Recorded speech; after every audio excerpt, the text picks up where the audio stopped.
What's going on, guys? Welcome to episode 59 of JK Sports Talk.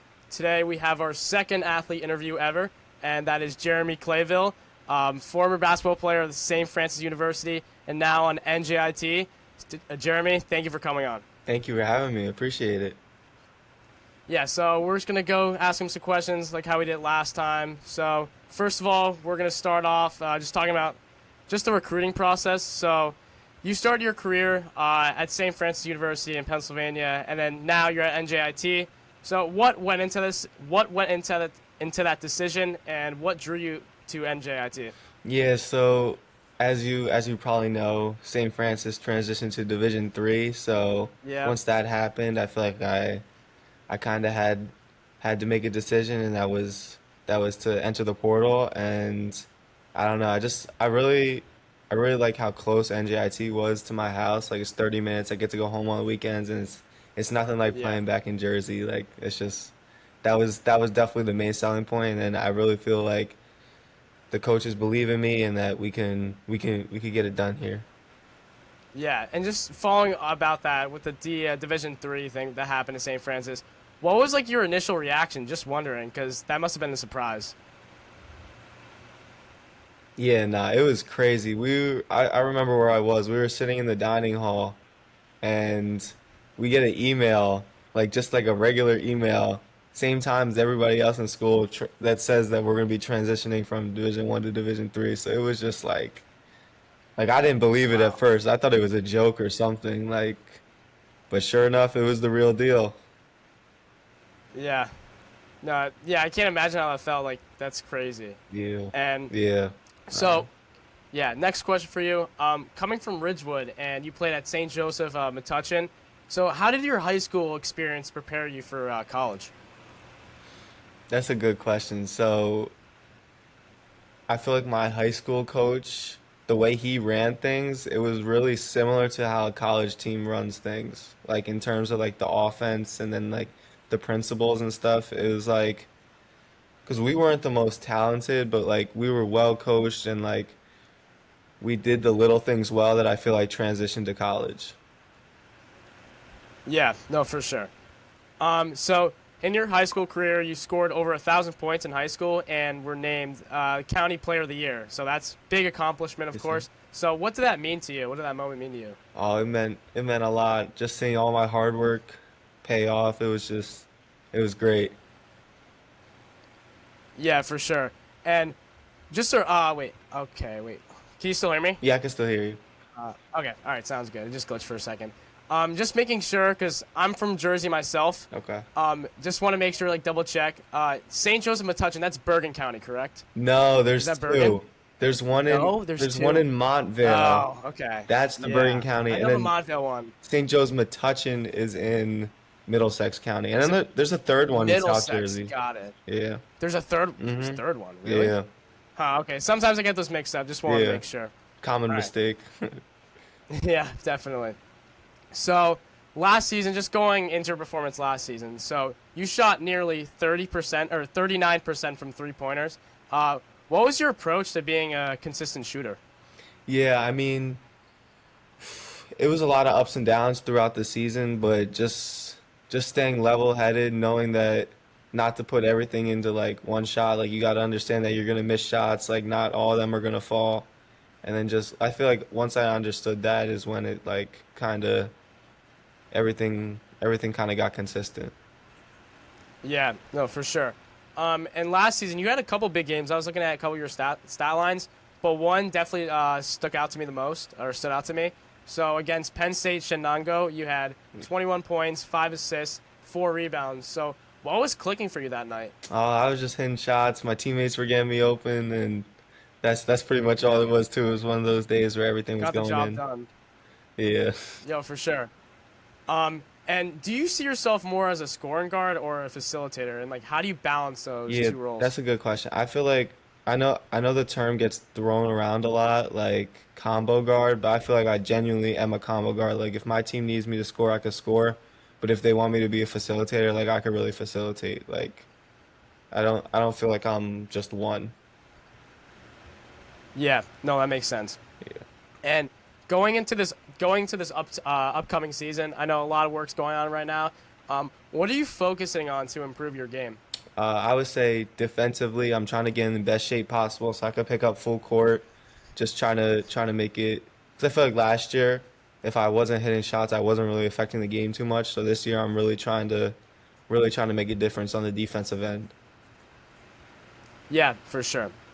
And okay, now I'm gonna get into the March Madness questions. So I'm sure this was a great time for you. So I'm Yeah, sure you have a lot of things to say. yeah, So you got to play into the tournament last season yes, with St. sir. Francis. So first of all, what was that experience like? That must have been awesome. Yeah, nah, it was crazy. Just like, cause that's all every kid wants when they're growing up. Like they imagine themselves being in March Madness, playing that in those games, and just the fact that I was blessed enough to do that is just crazy. Like, dude, it just felt surreal.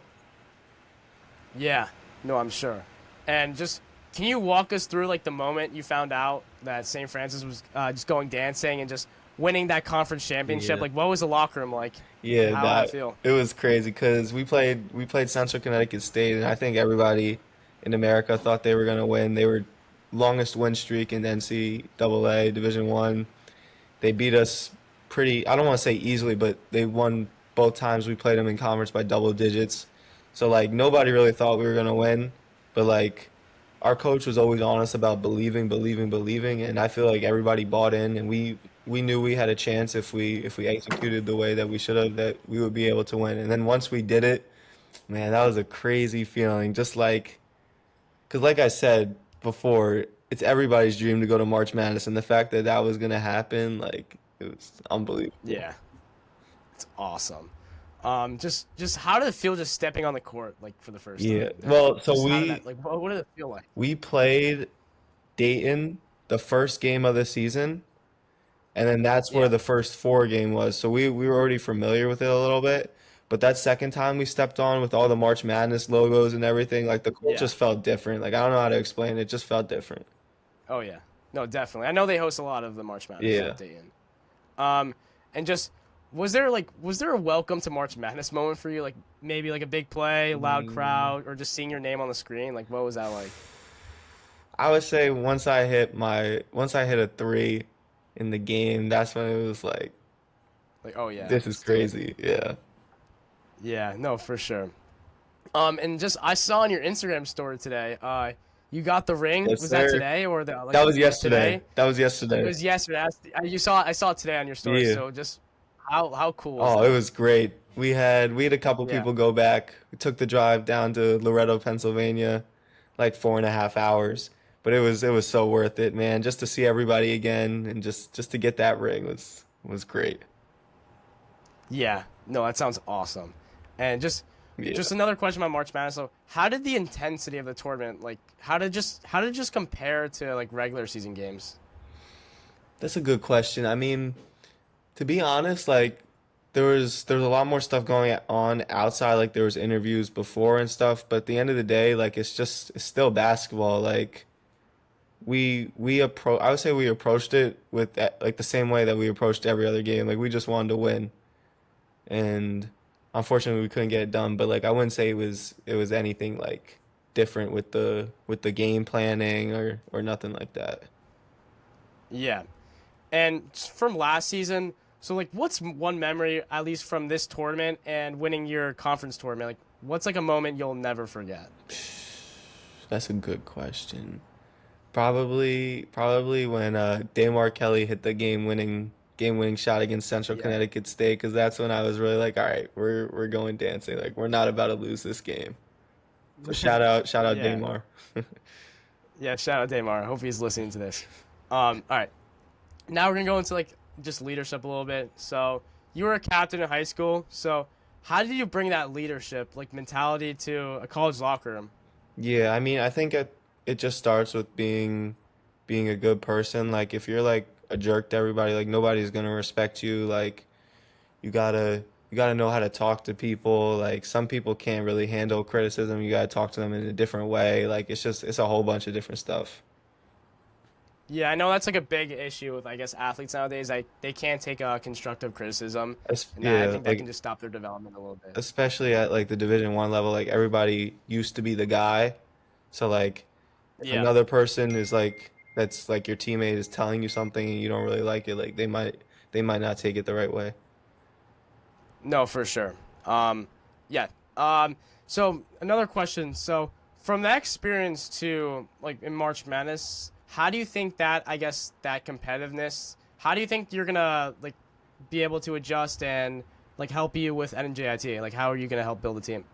Yeah, I think my experience, like I've seen what it takes to win, and it's two different conferences, but I feel like it's a similar level. I see like the little things really do matter, and I feel like I could let the rest of my team know that like everything matters. Like summer, like just hanging out with each other, like creating good team bonding stuff, like that stuff's important.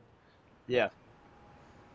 Yes. And what is it like been adjusting to a new system with NJIT? It's been good. It's been good. Coach Grant, he does a good job with the plays and stuff and teaching us like he doesn't go too fast. Like I feel like we're learning the offense pretty steadily. Yeah, if you want to talk about your coach, like maybe shout out him here. I was gonna say, who on the team has helped you the most with the transition, That's a good or your question. teammates? Uh, Honestly, I can't really pick one coach. Like I feel like they're all in. They're all trying to help every single one of us get to where we need to be and where we want to be, which is to win another championship. Yeah, 100%. Okay, so just talking about your mom for a little bit. She was on two championship teams in the NEC at FDU. So, how was her experience in college basketball and just being on two championship teams like helped your like basketball journey? Yeah, I'm gonna be honest. My mom, she's not really the one who like takes care of all the basketball stuff. Like that's more my dad. Don't get me wrong, my mom's really supportive. Like she helps me out Yeah. with a lot and stuff. But my dad, he's like kind of like the X's, not the X's and O's, but like he trains me. Like he does that sort of stuff. But yeah, my parents have been. I owe them everything. Like they've helped me. I definitely wouldn't be playing college basketball if it weren't for them. No, yeah, 100%. And just this one's just like a funny question, or Yeah. just what's your pregame meal or routine? Pre-game meal, I would Yeah, say what's your go-to? I just like to have pasta, some good carbs, get me ready to play. Yeah. And then pre-game routine, I'll just listen to some worship music, try to spend some time with God before the games, and just get mentally right, just try to focus. Yeah, no, for sure. Do you guys have like some sort of like in the locker room? At least last season, was there like a song, like a pregame song you guys all listened to? Honestly, there wasn't just one song. Like they would switch it up. I was never really in charge of that. I wasn't allowed to touch the aux, but Yeah. Yeah. yeah, they would get pretty hyped. No, no, yeah, 100%. Um, if you weren't playing basketball, what sport or activity would you be doing? I would be playing soccer without a doubt. Okay. I played soccer till eighth grade. I was more skilled at soccer, but I just like basketball so much more. Yeah, that's fair. Yeah. Um, so like since you're majoring business, do you have any idea like what do you want to do after basketball? Maybe want to play some professional leagues? Yeah, I mean the goal is to play overseas professionally, but I don't. I honestly I don't really know what I want to do yet. Maybe get into No, of coaching, course. maybe not. I'm not sure. Yeah, no, I get it. Um, what NBA like who's your favorite NBA player and to like who's your favorite NBA player to watch or just model your game after? Steph Curry, without a doubt. That's my Steph guy. Curry, hell yeah, Yeah. nice. Um, and I have only one last question for you. Um, what's one piece of advice like you'd give to young athletes just hoping to follow a career path like yours? I would say just don't compare yourself to others. Like don't like you need to be focusing on yourself, making sure you're in the gym every day, working on what you need to work on. Like don't be looking around saying, "Oh, he has this offer, he has this offer." Just focus on yourself. What's gonna happen is gonna happen. Like what's meant to be is meant to be. Yeah, 100%. All right. That is it for this episode of JK Sports Talk. Jeremy, thank you so much for coming on. Thank you for having me. Make sure to follow our socials, all at JK Sports Talk on YouTube, TikTok, Twitter, Instagram, and obviously here on Spotify. And we'll see you guys next time.